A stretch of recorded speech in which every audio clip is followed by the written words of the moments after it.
ആദ്യം ശ്രീ പ്രശാന്ത് ശിവൻ, ഇതിപ്പോൾ 36 ദിവസം സമരമുണ്ടായിരുന്നു.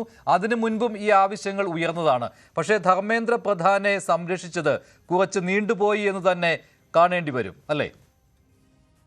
ഇതിനകത്ത് ഈ വിഷയത്തിൽ തുടക്കം മുതൽ തന്നെ നരേന്ദ്രമോദി സർക്കാരിന്റെ നയം വ്യക്തമായിരുന്നു. തുടക്കം മുതൽ പറഞ്ഞിരുന്നു ഞങ്ങളെന്നും വിദ്യാർത്ഥികളോടൊപ്പമാണ് എന്നുള്ളത്.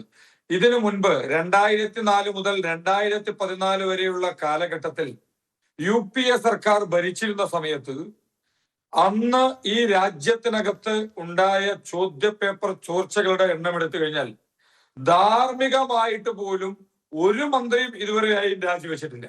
പക്ഷെ ഈ വിഷയവുമായി ബന്ധപ്പെട്ടുകൊണ്ട് മെയ് മാസം 3-ാം തീയതി നീറ്റ് പരീക്ഷ നടന്നു, അതിന്റെ ചോദ്യപേപ്പർ ചോർന്നു എന്നറിഞ്ഞ് മെയ് മാസം 7-ാം തീയതി മുതൽ വളരെ കൃത്യമായ ഇടപെടലുകൾ നടത്തിക്കൊണ്ട് മെയ് മാസം 7-ാം തീയതി ഇതിലെ ക്രമക്കേടുകളെ കുറിച്ച് NTA അറിവ് ലഭിച്ചതിന്റെ തൊട്ടടുത്ത നിമിഷം മുതൽ അടുത്ത പരീക്ഷ എക്സാം കൃത്യമായി നടത്തി ആ വിദ്യാർത്ഥികൾക്ക് എക്സാം എഴുതാനുള്ള സൗകര്യം ഒരുക്കി തുടർച്ചയായ ഇടപെടലുകളിലൂടെ CBI അന്വേഷണം നടത്തി 13 പേരെ ജയിലിലേക്ക് അയച്ചുകൊണ്ട് ഇതിന്റെ പുറകിൽ കുറ്റക്കാരാണ്, തെറ്റുകാരാണ് എന്ന് കണ്ടെത്തിയ ഉദ്യോഗസ്ഥർക്കെതിരെ നടപടിയെടുത്ത് തുടർച്ചയായിട്ടുള്ള ഇടപെടലുകളിലൂടെ ഈ കേന്ദ്ര സർക്കാർ ഈ വിഷയത്തിൽ എത്രത്തോളം ഗൗരവത്തോടു കൂടിയാണ് ഈ വിഷയം കൈകാര്യം ചെയ്തിട്ടുള്ളത് നോക്കിയാൽ മാത്രം മതി.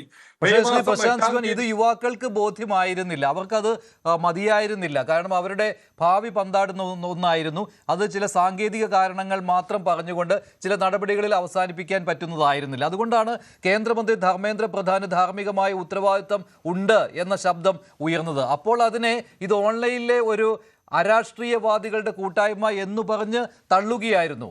പക്ഷേ അതാണ് ശരിയെന്ന് ബോധ്യപ്പെട്ടിരിക്കുകയല്ലേ ഇപ്പോൾ ശ്രീ പ്രശാന്ത് ശിവൻ?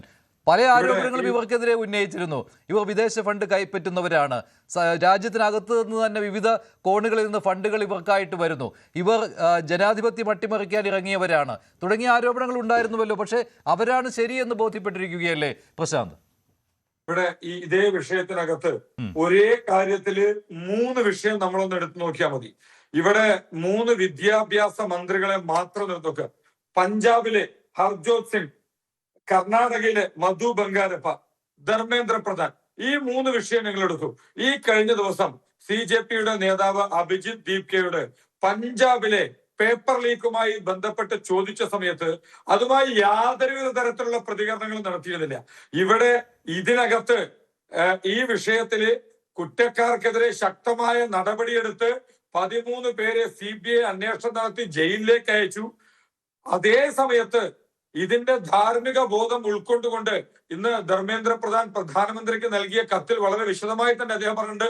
ഇതിന്റെ ധാർമ്മിക ബോധം ഉൾക്കൊണ്ടുകൊണ്ട് ഇവിടെ ഈ നീറ്റ് പരീക്ഷാ പേപ്പർ ചോർന്നു എന്ന് അറിഞ്ഞ സമയത്ത് അതിനകത്ത് രാഷ്ട്രീയം കളിക്കാതെ അതിനകത്ത് CBI അന്വേഷണം നടത്തി അതിലെ 13 പ്രതികളെ ജയിലിലേക്ക് അയച്ച് ധാർമ്മിക ബോധം ഉൾക്കൊണ്ടുകൊണ്ട് ഈ രാഷ്ട്രത്തിന്റെ വിദ്യാഭ്യാസ മന്ത്രി രാജിവെച്ച സമയത്ത് ഇതേ വിഷയമുണ്ടായ പഞ്ചാബിലെ ഒരു രാജിയെങ്കിലും ഇതുവരെയായി കോൺഗ്രസിന്റെ ഭാഗത്തു നിന്നോ മറ്റു പ്രതിപക്ഷ പാർട്ടികളുടെ ഭാഗത്തു നിന്നോ ഉയർന്നിട്ടുണ്ടോ? പഞ്ചാബ് ഒരു രാജി ആവശ്യം പോലും ഉയർന്നിട്ടില്ല. കർണാടകയിലെ ഒരു രാജ്യ ആവശ്യം പോലും ഉയർന്നില്ല. ഞാൻ നേരത്തെ സൂചിപ്പിച്ചു, ബംഗാരപ്പ, ഹർജോത് സിംഗ്, ഈ 2 പേരുടെ കാര്യത്തിലും മൗനം അവലംബിക്കുന്ന പ്രതിപക്ഷ പാർട്ടികൾ ഇവിടെ ധർമ്മേന്ദ്ര പ്രധാന്റെ രാജിക്ക് വേണ്ടി മുറവിളി കൂട്ടി.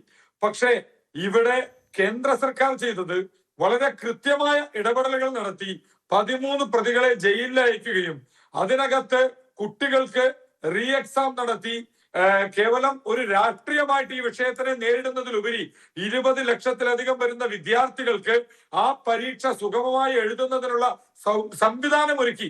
യഥാർത്ഥത്തിൽ ഇവിടെ ചോദ്യപേപ്പറിന്റെ മോഷണമാണ് നടന്നത്. ഞാൻ അതിലേക്ക് കിടക്കുന്നില്ല. കഴിഞ്ഞ കുറെ ദിവസങ്ങളായി താങ്കൾ പറയുന്നത് കേന്ദ്ര സർക്കാർ നടപടി എടുത്തിരുന്നു, പക്ഷേ അതിൽ അവർ തൃപ്തരായില്ല. കേന്ദ്രത്തിനെതിരെ അവർ സമരം നടത്തി. പഞ്ചാബിലും കർണാടകത്തിലും ഒന്നും ഇങ്ങനെ സമരം നടത്താൻ തയ്യാറായില്ല എന്നാണ്. ശ്രീ GV ഹരി, ഇത് ഈ കോക്രോച്ച് ജനതാ പാർട്ടിയുടെ വിജയമാണ്. അവരാണ് ഈ സമരം സംഘടിപ്പിച്ചത്, അവരാണ് ആളെ കൂട്ടിയത് ഓൺലൈനിലൂടെ. അവർക്ക് പിന്തുണയുമായാണ്.